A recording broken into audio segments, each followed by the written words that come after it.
The Girl at the Well, a bedtime story from Genesis 24. Long ago, in a land of tents and camels and wide open skies, there lived a man named Abraham. God had blessed Abraham with sheep and cattle, with servants and silver, and most of all, with a son he loved dearly. That son's name was Isaac. Isaac had grown into a kind and gentle young man, but something was missing in his life. His mother, Sarah, had died, and Isaac was lonely. Abraham knew it was time for his son to marry. Now, Abraham lived among people who did not love God. They bowed down to idols made of wood and stone. Abraham did not want Isaac to marry someone who would lead him away from the Lord. So he called for his oldest and most trusted servant. "I want you to make a long journey," Abraham told him. "Go back to the land where my family lives, to the city of Haran. Find a wife for my son there, among people who worship the Lord." The servant loaded 10 camels with gifts and supplies, and off he went. Day after day, the camels plodded across the hot sand. Can you picture it?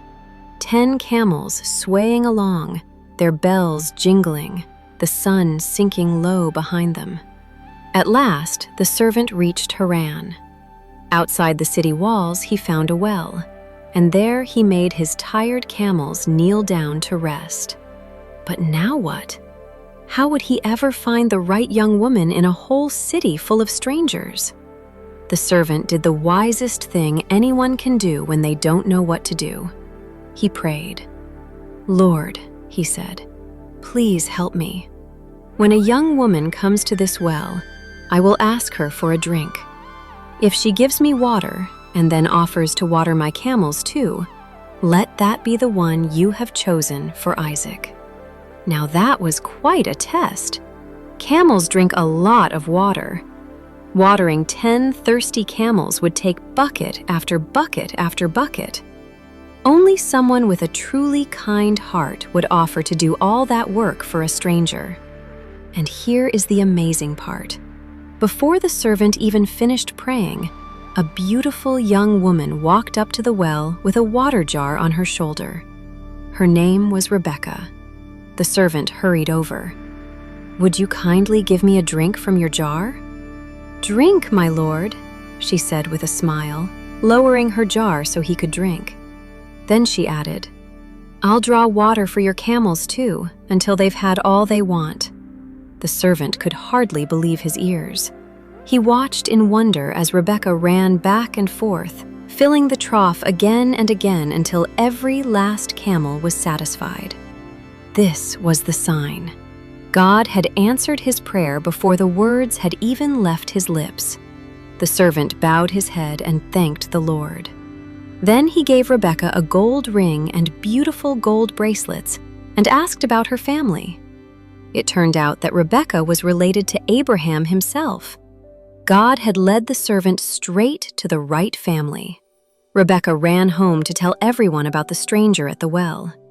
Her family welcomed him in, washed the dust from his feet, and set the table for supper.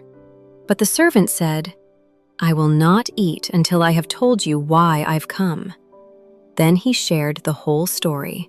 His master Abraham, the long journey, the prayer at the well, and how Rebekah had appeared before he even said amen. When her father and brother heard it all, they said, "This comes from the Lord. It is his will, and who are we to stand against it?" The next morning, the family asked Rebekah one important question. "Will you go with this man?" And Rebekah answered bravely, "I will go." So Rebekah said goodbye to her home and rode away with the servant, carrying the blessings and prayers of her family. After a long journey, they arrived at the place where Isaac lived. When Isaac saw Rebekah, he loved her. She became his wife, and the two of them were faithful to each other all the days of their lives. The lonely young man wasn't lonely anymore. God had heard a servant's prayer at a well, far away in a distant land, and he had answered it perfectly. Good night, little ones. Remember, God hears your prayers even before you finish saying them. When you don't know what to do, talk to Him, just like the servant at the well. God sees your kind heart, and He is always working out good things for you, even when you can't see them yet. Sleep well, knowing He watches over you tonight.